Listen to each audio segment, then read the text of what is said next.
Bonjour aux lecteurs de notre chaîne YouTube et aux membres du forum de rcmac.com. Alors on se retrouve pour la 3e vidéo sur le montage du Kyosho MP10 version Nitro. Alors dans la première vidéo, on a fait la présentation de la voiture, un peu l'historique avec le Burns, son ancêtre. Dans la deuxième, on a commencé à préparer le montage, tout ce qui est outillage, la notice, et aussi la préparation des différentiels. Alors je rappelle, toutes les petites choses que j'ai fait avant, c'est un peu facultatif, mais moi j'aime bien fignoler.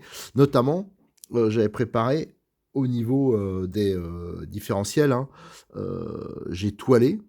Alors j'ai fait ça sur un marbre d'atelier, donc du matériel professionnel à la base. Et on peut voir que j'avais pas si tort que ça, parce que quand on regarde ici, je ne sais pas si ça se voit bien sur la vidéo. Voilà. Regardez, ici, on voit bien qu'il y a donc un petit creux. Il y avait un petit creux parce que même en rectifiant un maximum les erreurs, on voit qu'ici, ça n'a pas été, voilà, ça pas été en contact. Donc, c'est-à-dire qu'ici, il y a un petit creux. Alors, vous voyez, tous ces endroits-là, c'est là qu'il peut y avoir des risques de fuite. Alors là un peu moins, parce qu'on voit qu'ici, il y a eu contact, mais tandis que là, jusqu'à l'intérieur. Donc là, il peut avoir, si le joint papier, il n'est pas en bon état. Alors là, j'ose plus parce que j'ai quand même pas mal rectifié. Je vais pas aller plus loin, mais là, c'est un corps, ouais, effectivement, où il y avait un petit creux ici. Alors, si je regarde par rapport à un diff, le diff central, lui, par contre, vous voyez, il y a des petits points où il n'y a pas de contact ici, mais il y en a assez peu. On peut dire que globalement, là, l'étanchéité, elle sera parfaite. Donc, vous voyez, ma petite histoire de ponçage, c'est pas si con que ça, je pense. Voilà. Donc, à voir. Allez, donc pour ce montage, on a tout préparé. Voilà, j'ai même sorti le beau petit tapis bleu. Je vais essayer de ne pas le pourrir. Collector en plus. On va commencer par le différentiel avant. Alors, mon petit tapis bleu, justement, pour pas le pourrir, je vais mettre un peu de sopalin en dessous.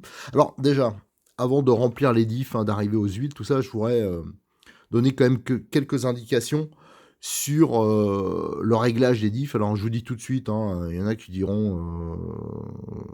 voilà, qui vont avoir des nuances, sûrement, ou qui vont dire que c'est pas bon. Moi, je vous dis... voilà comment moi je vois le réglage des différentiels, mais c'est vrai que je l'utilise assez peu parce que quand je remplis un différentiel, une voiture, quand je fais une voiture, c'est pour ça que j'essaye de soigner, c'est pour longtemps, quoi. Moi, je vais pas m'amuser à démonter tous les 4 matins, mais ceux qui font de la compétition, ils jouent beaucoup sur la viscosité, par exemple, des différentiels, parce que ça joue énormément sur la tenue de route. Alors, c'est compréhensible qu'en compétition, on cherche vraiment à obtenir les performances optimum de la voiture.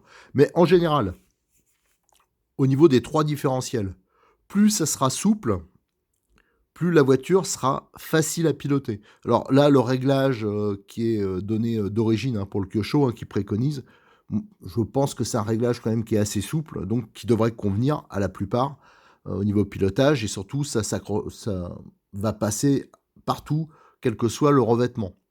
Et plus c'est dur, plus ça sera au niveau des huiles, des réglages, plus ça sera performant, mais plus la voiture elle sera difficile à piloter, à vrai dire. Voilà, donc il faut avoir un niveau de pilotage plus élevé. Et bien sûr, il faut que tous les autres paramètres de réglage de la voiture soient bons aussi. Il n'y a pas que les différentiels qui comptent. Alors, généralement, sur piste glissante ou défoncée, style troué, on a tendance à assouplir. Donc, ça va rendre la voiture plus facile. Voilà. Et sur les pistes qui sont plates ou accrocheuses, ou les deux, les pilotes, ils auront plus tendance à durcir pour avoir plus de motricité, avoir plus de performance. Au niveau individuellement, les différentiels, si on prend par exemple le central, plus il sera souple, plus la voiture elle sera donc facile et aussi directive. Voilà, c'est pour ça que souvent quand on met des diffs très durs ou même il y avait des voitures où il n'y a pas de différentiel central, souvent elle est un peu moins directive, du moins je trouve. Et plus c'est dur, plus il y aura de motricité, donc la voiture elle va être plus vive en fin de compte. Et il y aura aussi plus de motricité, enfin plus de propulsion donc sur l'arrière, hein. Donc ça veut dire qu'il peut avoir, du survirage et bien sûr des difficultés, dans les trous, si la piste est abîmée. À l'avant, plus c'est souple, voilà, donc plus ça sera facile, dans les trous bien sûr et elle sera normalement, d'après, mes souvenirs quand je faisais de la compétition, que j'essayais de régler, moi je trouvais que c'était plus directif en entrée de virage. Voilà. Mais plus c'est dur, à l'avant, plus il y a de motricité en sortie de virage. Et moi, je trouve plus la voiture elle tire, plus elle est facile. Là aussi, moi j'ai tendance toujours, là je vais suivre les préconisations, mais j'ai toujours tendance moi à mettre plus dur devant, parce que je trouve la voiture qu'elle est plus facile et elle motrice mieux. Ça c'est peut-être parce que j'ai fait longtemps du traction. Voilà, il y avait une catégorie avant, le 4-2, qui a malheureusement disparu. Et il y avait une catégorie de traction et c'était des voitures qui étaient très faciles. Donc voilà, moi j'ai toujours tendance à mettre assez dur devant.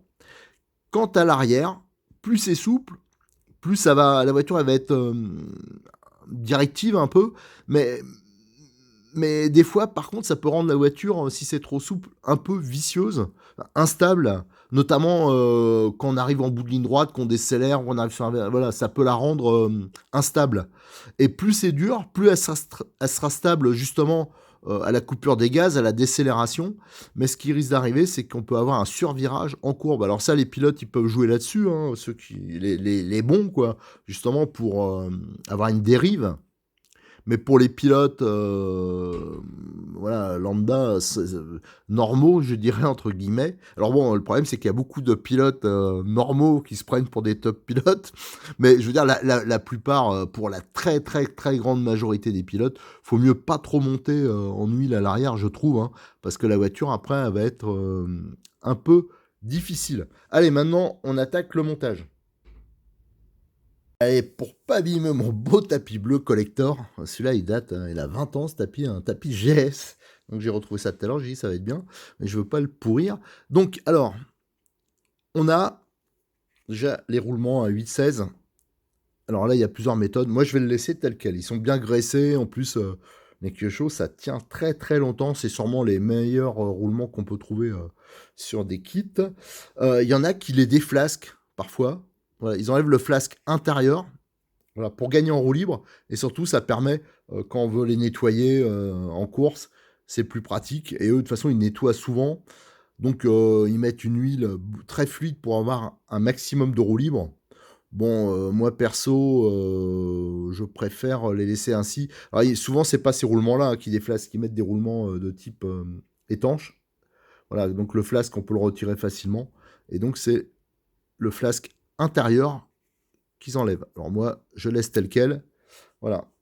Là, je mets. Alors moi, sur les Kyosho, je trouve que toujours ça rentre un peu facile quand même le, le roulement. Voilà. J'aurais préféré que ça rentre un peu plus gras. Ça veut dire que ça rentre un peu plus dur. Voilà.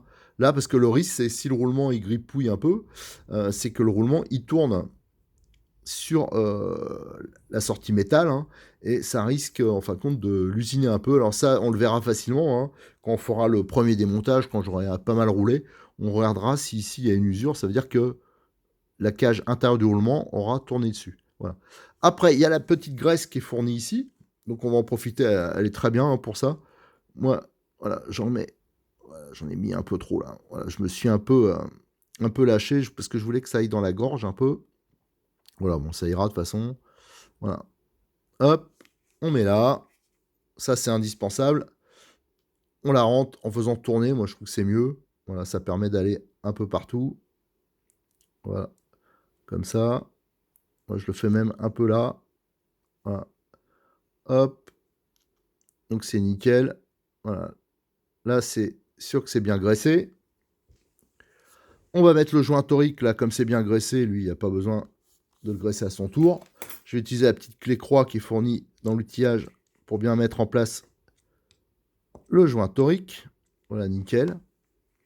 Et après, il n'y a plus qu'à mettre la goupille. Voilà. Alors, ce que j'apprécie chez Kyosho, par rapport... je ne sais pas ce que je pourrais citer comme marque, mais c'est vrai qu'il y a pas mal de marques où, ici, entre le joint torique et la goupille, il y a une rondelle. Et le problème de ces rondelles de calage, hein, il y a une rondelle, c'est qu'elle se déforme derrière les planétaires. Et après, je trouve que ça peut durcir le diff ou ça. Voilà. Moi, je préfère les montages comme ça quand il y a le joint torique et il y a directement la goupille. Bon, après, c'est une histoire de goût. Mince, bien sûr, j'ai mis le doigt dans la graisse. Et après, il n'y a plus qu'à mettre le planétaire. Et je vais en profiter pour mettre le joint torique. Alors, d'habitude, moi, je mets. Alors, je vais faire comme je fais d'habitude, hein. Je voulais faire comme les pros, mais en fin de compte, moi, je fais comme ça. C'est que le joint, voilà, je vais sortir directement le joint papier. Moi, je fais comme en mécanique grandeur, hein. On m'a toujours appris que les joints, fallait les huiler. Alors, pourquoi je l'huile? Voilà. Alors, j'huile ça avec de l'huile moteur, hein. L'huile de ma 2 chevaux. Voilà, en plus, c'est vrai, je l'ai piqué dans le bidon de la 2 chevaux. C'est parce que... Alors, ça m'est arrivé, si vous avez suivi nos vidéos, quand on a démonté le MP9 RTR, je crois. Mais quand on a voulu démonter, ben, le joint, il est resté accroché au corps et aussi à la couronne. Et donc, ça veut dire qu'il a fallu voilà, il s'est abîmé, donc il fallait le changer. Et en plus, il a fallu gratter ici le plan de surface, en fin de compte. Donc, je trouvais ça un peu con. Donc, tandis que si vous huilez, si vous mettez de l'huile, déjà, ça va le coller, il restera plus facilement en place et il va le coller. C'est façon de dire, hein, ça veut dire que ça va le maintenir un peu en place au montage, donc ça, c'est pas mal. Et en plus, quand vous allez démonter, ben, le joint, il va se décoller tout seul, comme c'est de l'huile. Voilà. Et voilà, donc de ce côté-là, on a terminé. C'est nickel. Maintenant, on va s'attaquer côté corps. Non, ben tiens, je vais pas faire dans l'ordre. On va attaquer la même partie de montage, mais côté différentiel central. Alors, côté différentiel central, hein, je rappelle, hein, faites attention hein, lors du montage, que ça, il y en a plein qui se font avoir. Vous avez les noix qui sont différentes. Ça, c'est la noix différentielle avant-arrière. Ça, c'est différentiel central. Donc, vous plantez pas. Allez, on recommence. Tac. Voilà. La graissouille. Bien sûr, j'allais faire une bêtise. Faut mettre le roulement avant. Là, pareil, moi je trouve que... Voilà, moi, je trouve que c'est trop libre, là. Alors, ce que j'ai... Bon, je vais pas le faire là, mais moi, ce que j'avais tendance à faire, c'est marquer un peu, ici. Voilà. Je rayais un peu l'état de surface pour que ça rentre, que ça bloque. Bon, pour l'instant, comme c'est un test que je veux faire, je vais voir si ça tourne réellement. Mais moi, sur tous mes queues j'ai toujours fait ça. Moi, je marquais quand c'était des surfaces où ça rentrait trop libre. Voilà. Là, je vais pas le faire. On rentre. Tac, nickel. En rotation. On enlève le surplus là qui est à l'extrémité. Parce que c'est pas la peine non plus que ça se mélange à l'huile, hein. Ça sera pas top. L'huile silicone, parce que c'est pas miscible, hein. Voilà, on met en place le joint torique, la goupille. Là, pareil, j'enlève le surplus. Tac. Voilà, ça c'est nickel. Et là, je vais faire pareil. Je vais huiler mon joint. Voilà. Tac. Alors ça, je pense qu'il n'y en a pas beaucoup qui le font. Il y en a qui vont dire que c'est pas, faut pas le faire, tout ça, mais moi, j'ai toujours fait comme ça, et généralement, mes joints, ils durent longtemps, ils sont jamais collés. Voilà. Alors, il y a les pochettes de joints, ça, je vous le montrerai. On fera un petit truc à la fin, là, sur les pièces détachées nécessaires, qui peuvent être utiles dans la caisse de terrain, parce que quand on a ce genre de voiture, c'est bien d'avoir un peu de pièces d'avance, et notamment, bien sûr, les joints, ça fait partie de ces pièces-là qui sont toujours utiles. Allez, nickel. Vous voyez, c'est vraiment impeccable. Voilà, maintenant on va pouvoir s'attaquer au montage côté corps. Alors, côté corps, on les a donc préparés, hein, on a étoilé hein, pour enlever les bavures et pour essayer d'éviter, comme je vous l'ai montré, les petites fuites qu'il peut y avoir comme là par exemple sur ce corps, là j'ai un tout petit doute, mais on verra. J'ai aussi fait le filetage de façon préventive, hein, pour faciliter le montage. Et je l'ai fait aussi parce que c'est une caractéristique des Kyosho, hein, c'est Kyosho qui avait sorti ça, je crois. Pour les diffs de pont avant-arrière, la goupille, elle s'introduit par un trou latéral et il y a une vis qui vient le boucher, c'est du 4. Et pareil, là, je fais bien le filetage avant Voilà, pour être sûr de partir parfaitement droit. Parce que là, ça peut être, il peut avoir éventuellement des fuites. Alors, il y en a qui mettent des produits, tout ça, vous allez voir moi comment je fais. C'est encore un peu différent, mais c'est vrai qu'il y a plusieurs méthodes. Allez, on va commencer par... donc attendez, alors je regarde. Celui-là, j'ai laissé la vis, donc c'est pas bon. Donc on va mettre celui-là ici. Allez, par le pont. Alors bien sûr, on ne se trompe pas de noix. Le pont, le différentiel central, je veux dire. Voilà, donc on évite de se planter, d'inverser. Allez, go. Et bien sûr, on n'oublie pas le roulement, on fait pas comme moi. Là, vous voyez, moi, pareil, je trouve que ça rentre un peu libre. Allez, hop, on tournicote. Voilà. Là, c'est nickel. Alors, on voit tout de suite, la petite difficulté, c'est que c'est un peu plus profond. Hein. Voilà, donc on va mettre le joint torique. On enfonce bien. Et on va mettre la goupille. Alors bon, c'est facile à mettre, mais comme j'ai la caméra devant, et c'est là que la petite pince à bec, je sais pas si je l'avais montré ça. D'ailleurs, quand je vous ai montré l'outillage, j'ai oublié le cutter. Ah, le cutter, vous allez voir, c'est important, il y a des trucs à ébavurer. Bon, ça, c'est tout le monde en a normalement. Et la petite pince à bec, voilà. On se met, il y a des trous sur le côté. Ah, bien sûr, elle colle. Voilà, hop. On rentre ça. Voilà, et il n'y a plus qu'à mettre.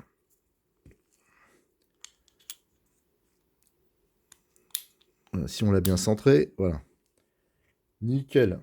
Voilà. Alors, vous voyez quand même le volume, hein, je rappelle le volume, le central, on ne peut pas se planter, il est beaucoup, beaucoup plus gros que l'avant et l'arrière. Hein. C'est un peu une caractéristique. C'est que chaud, je crois, pareil, qui avait sorti ça.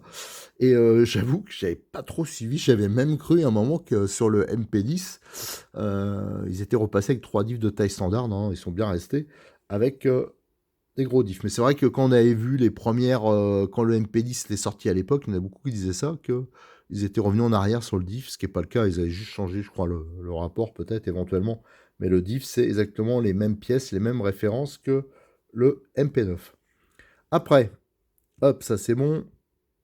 Ah, mes petites pièces sont tombées. Au niveau du corps avant-arrière, bien sûr, ça va être pas plus dur, mais ça va être différent le montage. Donc là, bien sûr, encore une fois, on ne se trompe pas. On prend la noix qui va bien. Hein. C'est celles qui sont creusées. Allez, go. Tac, tac.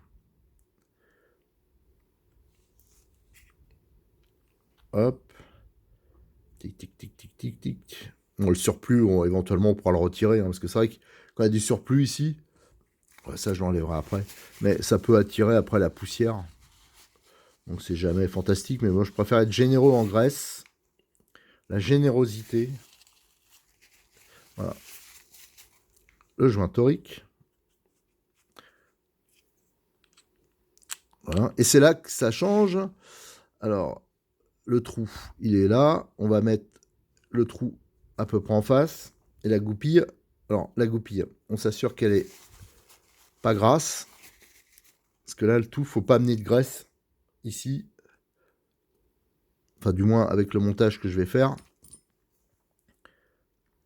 Hop, on récupère. Et voilà. Nickel. Je vais aller enlever le petit surplus de graisse, là. Voilà. Et là, on va pouvoir mettre le planétaire. Si c'est à peu près centré. Voilà. Nickel, c'est monté. Alors, vous voyez, par rapport à d'autres marques, il y a des marques où... bon, l'avantage, là, sera parfaitement étanche. Hein, où on balance la goupille dedans. Il y a toujours un endroit avec la pince, on va la pécho, comme on dit. Et hop, on peut la rentrer. Là, chez Kyosho, c'est pas comme ça. Alors, je pense que c'est parce que c'est pas possible, une histoire de longueur de goupille. Enfin, de toute façon, ça a toujours été, depuis le Burns, hein, je crois que c'est comme ça. Hein, l'introduction se fait latéralement. Et moi, ce que je fais, alors, je m'essuie bien les doigts pour pas qu'ils soient bien gras. Je prends ma petite cyanolite pour les pneus, hein, c'est la même. D'ailleurs, elle colle un peu. Au bout d'un moment, il y a un moment que je l'ai. Et bien sûr, j'ai collé le bouchon. Ah, voilà. Ah, bah, je vais faire une petite pause pour décoller le bouchon. Comme je me mets toujours dans les conditions un peu du live, hein, moi je fais pas plusieurs prises, hein. Donc les petits incidents, vous les avez aussi. Donc là j'ai décollé, hein, j'ai eu du mal, hein. C'est parce que ça c'est entièrement ma faute, c'est parce que la dernière fois que j'ai utilisé, c'était sur une vidéo. Et en fin de compte, bah, sur les vidéos, bah, on prend pas le temps de tout boucher correctement. Donc là, il faudra que je l'essuie. Alors donc vous avez vu, et donc bien sûr, ça a collé le bouchon. Là, j'ai mis de la colle, d'ailleurs un peu trop, je pense, sur le filetage. Et en fin de compte, ça va me servir en gros de frein filet. Alors comme j'avais fait le filetage avant, ça m'aide bien à la mise en place. Et hop, voilà. Alors bien sûr, c'est tout à fait démontable, hein. Il n'y a aucun souci. Voilà, hop, donc ça prend vite. L'idéal, c'est... Voilà. Là, c'est nickel. J'essuie. Ça dépasse pas. À l'intérieur, ça rentre pas. Voilà. Nickel. Et là, normalement, il n'y aura pas de fuite. Alors bien sûr, je vais tout de suite essuyer mon bouchon. Enfin, je nettoie ça un peu mieux. Voilà. Alors normalement, j'utilise pas de la fluide, hein, j'utilise un peu plus épaisse. Mais bon, là, j'avais que ça. C'est celle qui me sert pour les pneus. Voilà. Alors moi, je fais ça. Alors, je dis tout de suite, hein, ça colle pas vraiment au plastique, hein, ça se démonte parfaitement, hein. Mais au moins, c'est étanche. Moi, j'ai pas de problème de fuite à ce niveau-là. Ce qui a pu arriver sur des queues chaudes, des fois, ça peut arriver que ça puisse fuir. Voilà. Alors, il y en a qui mettent des pattes, mais surtout, mettez pas de frein filet. Le frein filet, ça marche pas. Enfin, moi, personnellement, je trouve que, normalement, c'est souvent déconseillé. Le frein filet, si vous le mettez sur du plastique, ça peut même l'abîmer. Il y a certains plastiques qui réagissent mal. Alors, j'ai jamais essayé sur le plastique que chaud, un différentiel, mais moi, je déconseille, hein. Moi, j'ai vraiment des voitures anciennes où ça s'est désagrégé parce qu'ils avaient mis du frein filet. Et en plus, ça marche pas, spécialement sur le plastique. Voilà, donc on a monté les corps, et de corps, maintenant, on va pouvoir faire le montage des satellites. Allez, au niveau des planétaires satellites, alors là, j'ai monté un ensemble, hein. Donc vous avez les rondelles qui seront à mettre, qui sont ici, derrière, hein. Les satellites uniquement. Vérifier, pareil, là, qu'il n'y a pas de bavure. On ne sait jamais une rondelle, bon, ça n'arrive pas, généralement, quelque chose, c'est de la qualité. Mais ça peut arriver qu'à la fabrication, il y a une petite bavure sur la rondelle, donc vérifier qu'elles sont parfaitement planes pour qu'il n'y ait pas aucun problème lors du montage et lors du fonctionnement. Alors là, c'est simple, hein, là j'ai monté par exemple le bloc, on va le monter. Alors, je vous l'ai fait, je dois avouer que je ne monte pas exactement comme ça d'habitude. Là, c'était pour les photos, les vidéos, c'est quand même plus simple, mais normalement, je fais pas exactement comme ça. Ouais, ouais, je vais faire un petit retour en arrière, je vais vous montrer comment je les monte vraiment normalement. J'ai redémonté le pignon. Parce que vous voyez, il y a des petits trous là, d'allègement, hein. Il y a des petits creux, pas des trous, mais et là, il y a des espaces. Et donc, je vais essayer de. Moi, j'aime bien mettre de l'huile avant. L'huile, voilà, commencer à en mettre avant. Alors, bien sûr, j'ai enlevé, j'en mets pas des tonnes, hein. Donc là, c'est un différentiel central. Je prends l'exemple, c'est de la 5000. Donc, je commence un peu à le remplir avant. Voilà. Et là, je vais mettre mon pignon. C'est plutôt comme ça que je fais d'habitude. Mais là, c'est vrai que du coup, en faisant comme ça, on voyait moins le montage de la goupille. Tout ça, donc ça, c'était... voilà, j'ai préféré. Donc voilà, hop, le petit retour en arrière. Voilà. Et là, je vais laisser un peu reposer avant de monter le reste. Mais ça permet d'avoir de l'huile vraiment qui se met par derrière aussi. Voilà, alors, je sais pas si c'est la bonne méthode, mais j'ai toujours fait comme ça. Et c'est vrai que quand on fait les vidéos, on a tendance à changer quelques petits trucs parce qu'on veut montrer, là je voulais montrer l'introduction de la goupille du truc. En fin de compte, je pense qu'on voit quasiment aussi bien comme ça. Voilà, donc nickel, donc je referai la même chose là, je redémontrerai. Et là, j'ai le bloc qui est tout monté. Hop, je vais le mettre. Alors là, pour le différentiel central, hop, c'est bien en place. Voilà, nickel. Voilà. Ça, c'est bien mis. Et maintenant, je vais pouvoir faire le remplissage. Alors, malheureusement, sur le bidon que j'ai là, le trou, je l'ai fait un peu petit, je pense. Allez, on va remplir. Et on va laisser reposer. Voilà. Surtout que là, il y en a vraiment partout. Allez, je vais le laisser bien pénétrer. Et surtout, je le fais un peu fonctionner comme ça, en maintenant en place les pignons. Voilà, je le fais fonctionner. C'est histoire, et après, je renfonce bien le pignon. C'est histoire que les bulles, là, je sais pas si vous les voyez, les bulles. Mais les bulles elles vont remonter, on va essayer de les... Voilà, que ça remonte un maximum, je vais le laisser reposer 10 minutes et après on verra. Allez, maintenant je vais faire la même chose pour le différentiel de pont. Là, je vais pas le faire en vidéo, hein, parce que c'est exactement la même chose. Je vais redémonter le pignon, je vais mettre de l'huile au fond, le remonter, et après je vais remonter euh, les satellites et leurs axes. Alors si, juste un petit truc, il y en a, je sais, qui graissent, alors avec une graisse ou une huile différente, la portée. Voilà, les satellites sur leur axe, que c'est vrai que ça a tendance à user ici. Alors, moi, je le fais pas, parce que bon, après, c'est pas trop miscible avec la graisse, tout. Mais par contre, quand je monte des voitures loisirs, donc où c'est graissé avec de la graisse mécanique, les diffs, ça, je le fais, hein. Je mets de la graisse là et après, j'introduis. Voilà. Alors, il y a sûrement, si vous avez des méthodes que vous avez testées, n'hésitez pas à nous le dire, hein, sur RC Mag ou sur la chaîne YouTube. Mais moi, c'est vrai que je le monte comme ça, quoi. Voilà, je le laisse tel quel. Allez, je vais monter le dernier diff. Voilà ce que je vais faire, tiens. Je vais mettre, bon, même si c'est pas un méga lubrifiant, je vais mettre un peu d'huile silicone, hein, celle que je vais monter dessus, sur les portées, là. Voilà, comme ça, je vais repérer le diff, ça sera l'arrière, non, l'avant. Donc comme ça, je verrai justement, ça va être un bon test. On va voir sans rien mettre et en mettant de l'huile directement en contact, si ça fait une différence. On verra, on sait jamais, tiens. De toute façon, c'est toutes les occasions de tester quelque chose sont bonnes. Voilà. Alors, à savoir que sur les voitures plus loisirs, par exemple le Neo, quand je l'ai passé en 4 satellites, moi j'ai carrément, franchement, les réglages, là, je m'en tape encore plus. J'ai carrément mis légèrement lubrifié à l'huile moteur, mais alors vraiment très légèrement l'axe des satellites. Voilà, donc ça c'est un test que j'ai fait par contre, et quand j'ai démonté, c'était nickel. J'avais fait pareil, le diff avant, je l'avais fait en lubrifiant l'axe avec de l'huile moteur. L'autre, j'ai fait sans lubrification spécifique, à part le silicone, et il y avait moins d'usure, donc à l'avant. Et le problème, c'est que l'huile, elle va un peu se mélanger à l'huile silicone, et donc pour une voiture de course, entre guillemets, c'est peut-être pas top. Allez, là, on va continuer à remplir.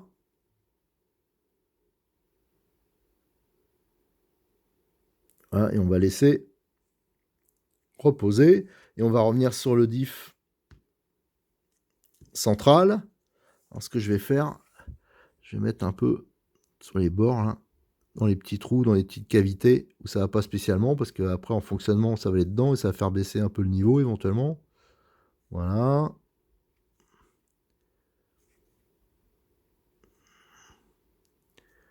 Tac. Et on va laisser encore reposer, parce que là, je vois qu'il y a encore des bulles.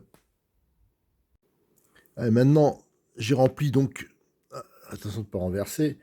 Moi, je remplis pas jusqu'en haut, hein. Moi, je laisse à peu près 1 mm, 1 mm 5 avant le haut des pignons. Là, il n'y a plus de bulles, ça va être bon. Donc, pour la visserie, alors d'origine, c'est du 3x12. Voilà. Moi, j'ai sondé, hein, j'ai regardé la profondeur, on peut mettre jusqu'à 3x16, facile. Donc, comme j'avais l'intention de façon de monter de la visserie de type inoxydable, donc ça, c'est les vis de chez Cyril, hein, de Modis 34. Je vous donne la référence si vous souhaitez faire la même chose. C'est la référence 1421, c'est vendu par paquet de 10. Et j'en profite pour mettre 2 mm de plus. Donc c'est du 3,14. Voilà, donc moi, comme je démonte pas, ceux qui démontent souvent encore, c'est pas trop grave, mais moi je démonte pas souvent. Donc je préfère avoir quelque chose d'un peu balèze. Allez, là, on va pouvoir refermer. Nickel. Bien sûr, j'ai fait bouger le joint. Hop. Voilà. Là, c'est bon. Et comme normalement, j'ai fait le filetage avant, ça va être un peu plus facile à fermer. C'est sûr que la première fois, voilà, j'ai préparé la visseuse. Voilà. Hop. Ça, c'est bon. Là, je mets au moins en place à la main, surtout la première fois, parce que ça peut être raide.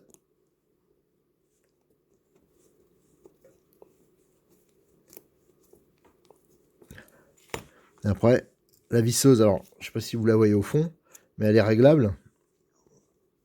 C'est-à-dire que le couple est réglable. Donc ça permet que ça débraille, hein, si ça part en cacahuète. Enfin, ça évite de serrer surtout trop fort. Voilà. Nickel.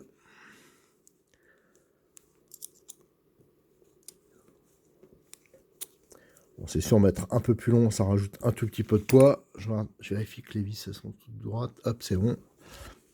Et go. Alors, le débrayage, hein, c'est ici le réglage. Alors là, je l'ai mis sur 3. Bon, on va voir déjà. Bon, je vais pas au bout. Je finirai à la main.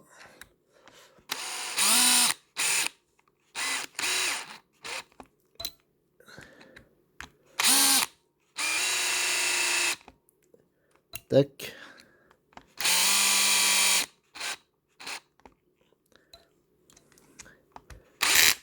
Ouais, là, ça débraille.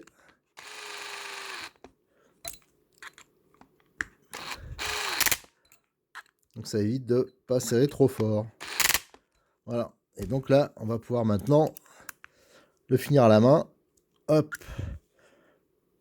Hop. Et toujours en opposition. Hein. Faut pas faire dans ce sens-là. On fait celle-là, ensuite celle-ci, celle-là et celle-là. Et là, c'est serré nickel. Et pour moi, le diff là, il est nickel. Et je vais juste faire un truc. J'ai mis de la 5000.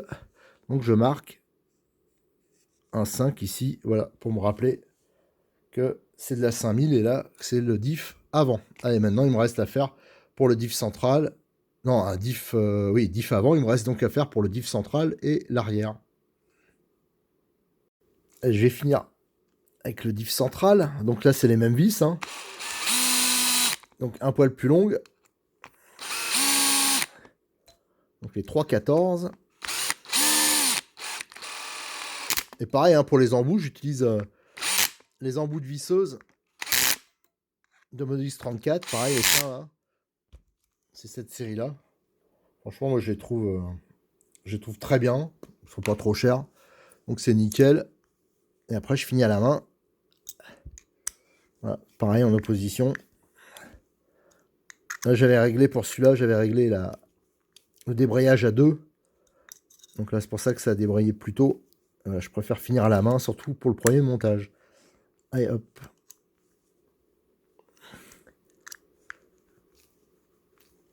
Voilà.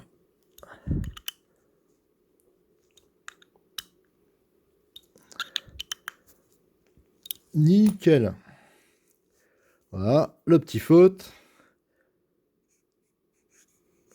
Et 5. Voilà, nickel. Le montage des différentiels est terminé. Alors là, j'ai marqué pour l'arrière 3000. Alors, il y a des fautes qui existent aussi. Hein. On peut marquer en blanc. Alors, ces différentiels, qu'est-ce qu'on peut dire dessus? Moi, je les trouve vraiment très bien. Hein. Les différentiels que chose, ça a toujours été du bon matos. Ça s'assemble bien. Moi, je trouve juste... Alors, la seule chose que j'ai fait, vous avez vu, hein, c'est vérifier que c'est la planéité des pignons, des cordes différentielles aussi. J'ai mis des vis plus longues. Mon petit regret, ça a toujours été le cas chez Kyosho, et d'autres marques aussi, hein, c'est que je trouve que les roulements rentrent trop facilement sur l'horlogement. Voilà. Au niveau souplesse, ils sont nickel, il n'y a rien qui accroche. Ce qui est bien, c'est qu'ils sont utilisables tout de suite. Donc ça, il n'y a aucun problème. Qu'est-ce qu'on peut dire? Ah oui, un petit point où il faut faire attention, c'est la vis ici. Surtout, faites attention de ne pas la serrer un peu trop, parce que si vous la serrez un peu trop, vous allez avoir un diff, vous allez vous apercevoir au montage, évidemment, ça accroche, il y a un truc qui va pas. Donc ça arrive souvent, il y a des gens qui nous disent, ah, faut le roder le diff. Non, c'est souvent que la vis, ici, elle est un peu trop serrée, alors quand les pignons ils se mettent en place, hein, notamment les satellites, ben, ça en déporte un légèrement, et bien sûr, ça force, ça fait des petits crans. Donc ça doit être parfaitement libre, là c'est nickel. Donc ils sont même pas rodés, ces diffs, ils sont utilisables tels quels. Alors qu'est-ce qu'on peut optionner là-dessus? Ben, il existe bien sûr, pour le central, il existe plusieurs types de couronnes, hein, plusieurs tailles de couronnes pour changer le rapport. Ici, on a pu voir qu'il existe un couple option qui va avec un pignon, c'est celui qui a sur la dernière version le Taikai 2. On a aussi chez T-Works, alors ça existe aussi chez Kyosho, je crois, mais je sais pas si c'est des... Enfin, moi j'ai cru le voir déjà. Il y a les axes de satellites en aluminium. Alors ça permet, qui sont traités, que ça permet de gagner un tout petit peu de poids, bon, si on veut se faire plaisir.